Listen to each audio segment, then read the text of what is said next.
가파르게 늘어나던 신용대출이 진정 기미를 보이고 있습니다. 금융당국이 신용대출 규제 방침을 정하면서 시중은행들이 본격적으로 대출 총량 관리에 시동을 걸었기 때문으로 보입니다.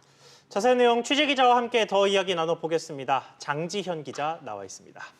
장 기자, 저희가 지난주에 신용대출이 너무 빨리 늘어나고 있다 이런 이야기 몇 번 했는데 이게 갑자기 줄었다고 합니다.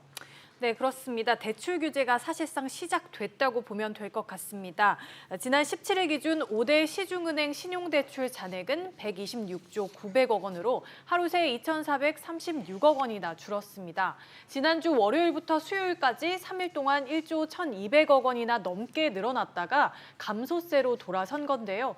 앞서 금융당국이 신용대출을 조이겠다는 방침을 내비치자 미리 대출 받아두려는 사람들의 패닉 대출이 이어졌는데 어느 정도 막차 수요가 해소된 부분이 있고요.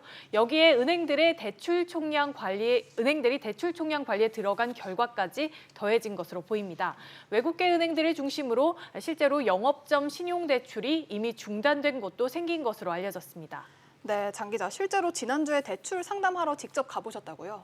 네, 이 5대 시중은행 가운데 두 군데를 가봤는데요. 각 영업점에는 아직까지 구체적인 신용대출 규제 방침이 내려온 건 없어 보였지만 어느 정도는 대비하고 있는 모습이었습니다. 먼저 직접 이야기 들어보시겠습니다. 네. 금리는 지금 계속 좀씩 오르고 있어요. 매일 규제하게 되면 금액이 더 줄어들 수는 있겠죠? 그 심리 때문에 다 오시는 것 같아요. 최고로 풀어놓으시려고. 네, 은행들은 오는 25일까지 금융감독원에 신용대출 관리 방안을 제출할 예정인데요. 금융당국과 조율해 추석 연휴 직전이나 늦어도 다음 달 초부터 신용대출 금리와 한도에 변화가 생길 것으로 보입니다. 먼저 우대금리를 축소해서 신용대출 금리를 인상하거나 고신용자들의 신용대출 한도를 축소하는 방안이 유력하게 거론됩니다. 네, 그런데 이 신용대출을 이 금융당국에서 조이라고 은행들한테 이야기를 했던 때부터 나왔던 우려인데 실수요자들, 소상공인이나 서민들의 대출까지 막히게 되는 것 아니냐 이런 식의 우려가 계속해서 나왔거든요. 이 부분은 좀 어떻습니까?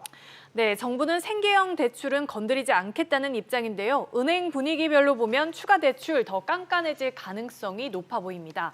5대 시중은행에서 원금과 이자 모두 내지 못하는 개인 사업자 대출이 1조 600억 원이 넘는 것으로 나타났습니다.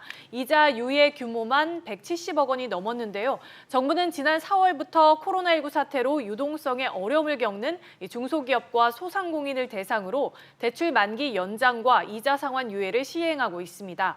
이자까지 못 내는 경우는 사실 부실 위험이 높다 이렇게 보고 있는데 이자 상환 유예가 만료되는 내년 3월 말 이후엔 원금에 밀린 이자까지 다 갚아야 하는데 사실상 쉽지 않을 것이란 전망이 나옵니다.